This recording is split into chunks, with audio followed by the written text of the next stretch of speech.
இன்றைய இந்த ஊடக சந்திப்பு நடத்துக்கு ரெண்டு முக்கியமான காரணம்.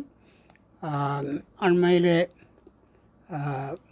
இந்திய துணை ஜனாதிபதி மதிப்பார்ந்த சிபி ராதாகிருஷ்ணன் அவர்களை தமிழ் கட்சிகள் சார்பிலே நாங்கள் சந்தித்து கலந்துரையாடினோம், எங்களுடைய கருத்துக்களை முன்வைத்திருக்கிறோம்.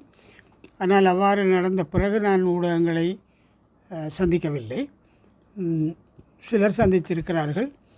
சில கருத்துக்கள் ஒவ்வொரு கோணங்களிலே வந்திருக்கிறது. இருந்தாலும் நாங்கள் குறிப்பாக கட்சி சார்ந்து முன்வைத்த கருத்தை மக்களுக்கு தெளிவுபடுத்த வேண்டிய கடமை எனக்கு இருக்கிறது.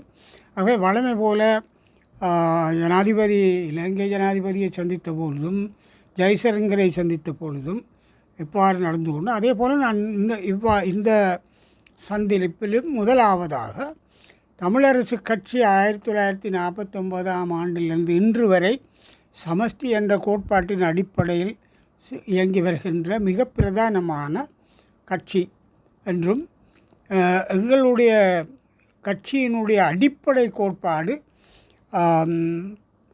மீளப்பெறப்பட முடியாத அதிகார பகிர்வுடன் கூடிய இந்த நாட்டை பிளவுபடுத்தாத ஒரு தீர்வு வேண்டும்.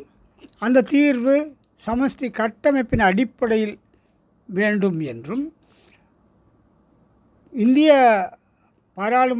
இன்றைய பிரதமர் மோடிஜி அவர்கள் இலங்கைக்கு வந்து இலங்கை பாராளுமன்றத்திலே உரையாற்றிய போது கூறிய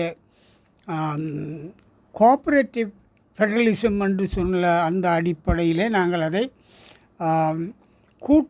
கூட்டாண்மை அடிப்படை என்ற சொல்லியல் மூலம் இப்பொழுது முன்னெடுப்பது சம்பந்தமாக அதில் இந்த வருஷ ஆரம்பத்திலிருந்து அந்த சொற்றொடரை நான் பாவித்து வருகிறேன்.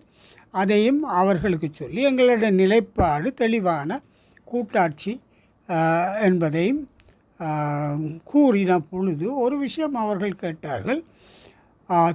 நான் அவர்களுக்கு சொன்னேன், தமிழரசு கட்சி இன்று வரையிலே பிரதான கட்சியாக இருக்கிறது, 8 பாராளுமன்ற உறுப்பினர்களை கொண்ட ஒரு கட்சியாக இருக்கிறது என்று சொன்ன பொழுது, அமிர்தலிங்கம் இருந்த கூட்டணி என்ற கட்சியில் நிலை இருக்கிறது அந்த கேள்வியை அவர் கேட்டார்கள். அப்பொழுது நான் சொன்னேன், அப்பொழுதும் தமிழரசு கட்சி தான் பிரதான கட்சியாக கூட்டமைப்பாக இருந்தாலும் கூட்டணியாக இருந்தாலும் இருந்திருக்கிறது. ஆகவே தமிழ் மக்களுடைய அரசியல் நிலையை கூடி நாங்களே முன்னெடுத்து வருகிறோம் என்று அவர்களுக்கு தெளிவுபடுத்தி இருக்கிறேன். அந்த விடயத்தை பின்தொடர்ந்து சுமந்திரன் அவர்களும் ஸ்ரீதரன் அவர்களும் கூறியிருக்கிறார்கள். இது ஏன் வலியுறுத்துகிறேன் என்றால், நாங்கள் சமஷ்டி முறையை தொடர்ந்து வலியுறுத்துகிறோம் என்பதையும், நாங்கள் ஒற்றையாட்சி சமஷ்டி என்றாலே ஒற்றையாட்சி இல்லை, ஒற்றையாட்சியே இருக்கிறோம் என்ற அப்படி ஒற்றையாட்சிக்கு அது அடங்குது என்றெல்லாம் பேசுகிற பேச்சுக்கு இடமில்லை என்பதற்காக நாங்கள் தெளிவாக எங்களுடைய கட்சி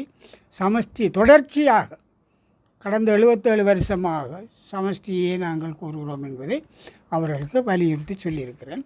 மிக முக்கியமாக ஒன்றை நான் அவதானித்தேன். அவர்கள் ஏற்கனவே அவருடைய இளைஞராக அவர் இருந்தபொழுது எங்களுடைய அரசியலிலும் அறிவுதலாக இருந்திருக்கிறார் என்பதை அவர் பிளாட்டிலோ நிறுவனங்களுடைய தலைவர்களை பற்றி பேசுகிறார் சொன்னார்.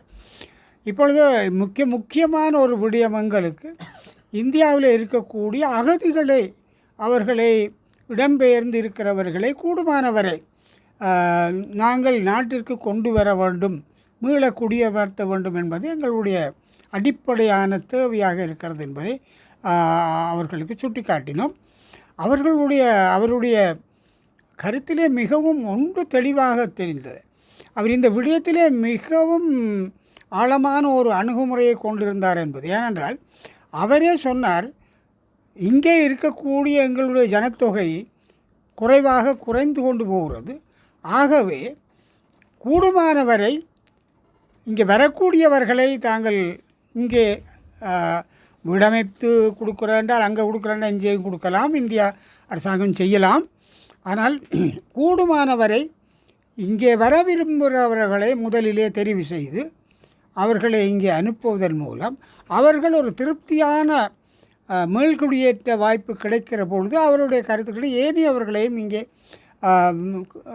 மீள்குடியிருப்பதற்கு கொண்டு வருவதற்கு இது ஒரு உந்து சக்தியாக அமையும் என்ற கருத்தை மிக ஆழமாக அதில் அவர் மிக முக்கியமாக எங்களுடைய ஜனத்தொகை குறைந்து கொண்டு போகிறதையும் அதனாலே எங்களுக்கு பாதிப்பு ஏற்படும் அரசியல் ரீதியாக என்பதையும் மிக தெளிவாக உணர்ந்து கொண்ட ஒரு தலைவராக அந்த கருத்தில் இருந்து நான் பார்த்தேன். மிக தெளிவாக எங்களுடைய அவர்கள் பேசினார்கள்.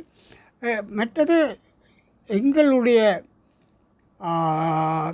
ஏனைய விடயங்கள் பேசப்பட்டிருக்கிறது. பாடசாலை விஷயங்கள் அதில் ஏற்கனவே ஊடகங்களில் வந்திருக்கிறது. ஆனால் முக்கியமாக படம் எடுக்கிற விஷயம் ஆரம்பத்தில் எந்த தலைவர் வந்தாலும் பெரியவர்கள் முதலில் பங்கு பெற்றவர்களை முதல் குரூப் போட்டு கொண்டு குழு படம் எடுக்கிறது கூப்பிடுவார்கள்.